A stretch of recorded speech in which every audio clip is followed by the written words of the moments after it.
அழகர் கோவில்ல இருக்கிற 18ஆம் படி கற்பண்ண சுவாமியோட கதவுகள் வருஷத்துக்கு 2 தடவை மட்டும்தான் திறக்கப்படும்.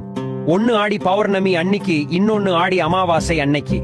எல்லா கோவில்லையும் உருவமா இருக்கிற கருப்பண சுவாமி அழகர் கோவில் ராஜகோபுர கதவுல அருவமா இருக்கிறதா ஐதீகம்.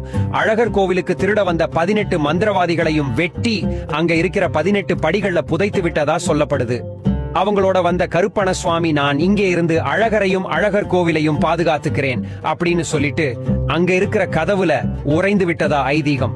என்னைக்கு 18ஆம் படி கருப்பண சுவாமியோட கதவு திறக்கப்படுதோ அப்போ அதன் வழியே சக்கரத்தாழ்வார் மட்டும்தான் வந்துகிட்டு போவாரு.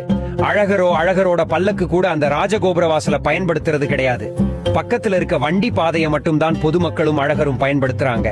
ஏன்னா இந்த பாதையில 18 மந்திரவாதிகளை வெட்டி புதைத்ததுனால அந்த இடம் தீட்டுப்பட்டு விட்டது.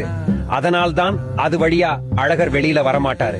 பக்கத்துல இருக்க வண்டி பாதை வழியா தான் வெளியில வருவார்.